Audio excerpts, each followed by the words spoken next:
Clip number 876۔ اس clip میں آپ قرآن پاک کی سورہ حج کا تعارف، آیت نمبر 1 کی تلاوت، ترجمہ اور تفسیر قرآن صراط الجنان سماعت فرمائیں گے۔ سورۃ الحج، سورہ حج کا تعارف، مقام نزول۔ سورہ حج کے مکی یا مدنی ہونے میں اختلاف ہے۔ ایک قول یہ ہے کہ ہذان خصمان سے لے کر وہدوا الی صراط الحمید تک 6 آیتیں مدنی ہیں اور باقی آیتیں مکی ہیں۔ حضرت عبداللہ ابن عباس رضی اللہ تعالیٰ عنہما اور امام مجاہد رحمۃ اللہ تعالیٰ علیہ کا ایک قول یہ ہے کہ سورہ حج مکی ہے، البتہ ہذان خصمان سے لے کر 3 آیتیں مدنی ہیں۔ جمہور کے نزدیک سورہ حج کی بعض آیتیں مکی ہیں اور بعض مدنی ہیں، اور یہ متعین نہیں ہے کہ کون سی آیتیں مکی ہیں اور کون سی آیتیں مدنی ہیں۔ رکوع اور آیات کی تعداد، اس صورت میں 10 رکوع اور 78 آیتیں ہیں۔ حج نام رکھنے کی وجہ، اس سورہ مبارکہ میں حج کے اعلان عام اور حج کے احکام کا ذکر ہے، اسی مناسبت کی وجہ سے سورت کو سورۃ الحج کے نام سے موسوم کیا گیا ہے۔ سورہ حج کے بارے میں حدیث، حضرت عقبہ بن عامر رضی اللہ تعالیٰ عنہ فرماتے ہیں، میں نے عرض کی یا رسول اللہ صلی اللہ تعالیٰ علیہ وآلہ وسلم، کیا سورہ حج کو اس طرح بزرگی دی گئی ہے کہ اس میں 2 سجدے ہیں؟ ارشاد فرمایا ہاں، اور جو شخص یہ 2 سجدے نہ کرے وہ ان دونوں کو نہ پڑھے۔ مفتی احمد یار خان نعیمی رحمۃ اللہ تعالیٰ علیہ فرماتے ہیں، یہ حدیث حضرت امام شافعی رحمۃ اللہ تعالیٰ علیہ کی دلیل ہے کہ سورہ حج میں 2 سجدے ہیں۔ امام اعظم رضی اللہ تعالیٰ عنہ کے نزدیک مجموعی اعتبار سے تو 2 سجدے ہیں کہ ایک سجدہ تلاوت اور دوسرا سجدہ نماز، لیکن خاص سجدہ تلاوت کے اعتبار سے سورہ حج میں صرف 1 سجدہ ہے، یعنی پہلا۔ دوسری آیت میں سجدہ نماز مراد ہے، نہ کہ سجدہ تلاوت، کیونکہ وہاں ارشاد ہوا ارکعوا واسجدوا، یعنی سجدہ کا رکوع کے ساتھ ذکر ہوا، اور جہاں رکوع سجدہ مل کر آویں وہاں سجدہ نماز مراد ہوتا ہے۔ رب تعالیٰ فرماتا ہے واسجدی ورکعی۔ نیز طحاوی نے حضرت ابن عباس رضی اللہ تعالیٰ عنہما سے روایت کی کہ سورہ حج میں پہلا سجدہ عظیمت ہے، دوسرا سجدہ تعلیم۔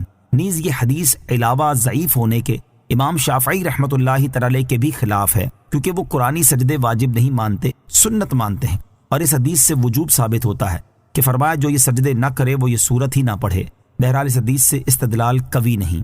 سورہ حج کے مضامین، اس سورت کا مرکزی مضمون یہ ہے کہ اس میں حج کی فرضیت، حج کے مناسک، جہاد کی مشروعیت، دین اسلام کے بنیادی عقائد کو دلائل کے ساتھ بیان کیا گیا ہے، اور اس سورت میں مزید یہ چیزیں بیان کی گئی ہیں۔ نمبر 1، اس سورت کی ابتدا میں لوگوں کو اللہ تعالیٰ سے ڈرنے کا حکم دیا گیا اور قیامت کے ہولناک مناظر بیان کیے گئے۔ نمبر 2، مخلوق کی موت کے بعد اسے دوبارہ زندہ کرنے پر اللہ تعالیٰ کی قدرت کی دلیل بیان کی گئی کہ جو رب تعالیٰ مردہ نطفے سے زندہ انسان اور بنجر زمین کو پانی برسا کر سرسبز کرنے پر قادر ہے تو وہ مخلوق کو دوبارہ زندہ کرنے پر بھی قادر ہے۔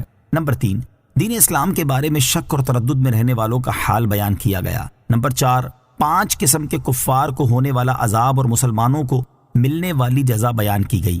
نمبر 5، حج کے اعلان عام کا ذکر کیا گیا اور حج اور حرم سے متعلق چند احکام بیان کیے گئے۔ نمبر 6، کفار کے ساتھ جنگ کرنے کی اجازت دی گئی۔ نمبر 7، کفار مکہ کو پچھلی امتوں کے احوال سے ڈرایا گیا کہ جب انہوں نے ایمان کی دعوت قبول نہ کی وہ عذاب میں گرفتار ہوئے۔ نمبر 8، نبی کریم صلی اللہ علیہ وسلم اور مسلمانوں کو اس بات پر تسلی دی گئی کہ وہ شیطان کی گمراہ کن باتوں سے نہ گھبرائیں، کیونکہ وہ ہر نبی اور رسول کی دینی سرگرمیوں میں رخنہ اندازی کرتا رہا ہے، اور اللہ تعالیٰ شیطان کی ہر سازش ناکام بنا دیتا ہے۔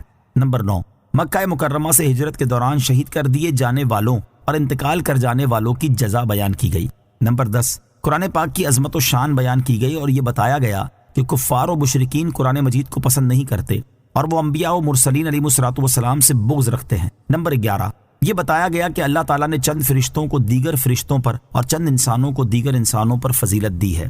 سورہ انبیاء کے ساتھ مناسبت، سورہ حج کی اپنے سے ماقبل سورت الانبیاء سے مناسبت یہ ہے کہ سورت الانبیاء میں بھی قیامت کی ہولناکیوں کا بیان تھا اور اس سورت کا آغاز بھی قیامت کی ہولناکیوں کے بیان سے ہو رہا ہے۔ نیز سورت الانبیاء میں اللہ عز و جل کے واحد و یکتا ہونے کا بیان تھا اور اس سورت میں بھی اللہ عز و جل کی وحدانیت کا بیان ہے۔ بسم اللہ الرحمن الرحیم۔ ترجمہ، اللہ کے نام سے شروع جو نہایت مہربان رحمت والا ہے۔ یا ایہا الناس اتقوا ربکم ان زلزلۃ الساعۃ شیء عظیم۔ ترجمہ، اے لوگوں اپنے رب سے ڈرو، بے شک قیامت کا زلزلہ بہت بڑی چیز ہے۔ یا ایہا الناس اتقوا ربکم، اے لوگوں اپنے رب سے ڈرو۔ اس سورہ مبارکہ کی پہلی آیت میں اللہ عز و جل سے ڈرنے اور تقوی اختیار کرنے کا حکم دیا گیا، کیونکہ تقوی اور خوف خدا ہی ایسی چیزیں ہیں جس کی وجہ سے انسان اپنے اعمال و اخلاق کی اصلاح کرتا ہے اور معاشرے میں ایک اچھا انسان بن کر رہتا ہے۔ اور چونکہ تقوی اور خوف خداوندی پر سب سے زیادہ ابھارنے والی چیز قیامت ہے، لہٰذا اس کا تذکرہ بھی اسی آیت میں کر دیا کہ قیامت کی ہولناکیاں، اس کا حساب و کتاب اور اس کے احوال پیش نظر ہوں گے، تو کوئی بھی انسان کسی دوسرے کی حق تلفی، ظلم و ستم اور کسی قسم کی بھی زیادتی نہیں کرے گا۔ اس آیت کا خلاصہ یہ ہے کہ اے لوگو اپنے رب کے عذاب سے ڈرو اور اس کی اطاعت میں مشغول ہو جاؤ۔ بے شک قیامت کا زلزلہ جو قیامت کی علامات میں سے ہے اور قیامت کے قریب سورج کے مغرب سے طلوع ہونے کے نزدیک واقع ہوگا، بہت بڑی چیز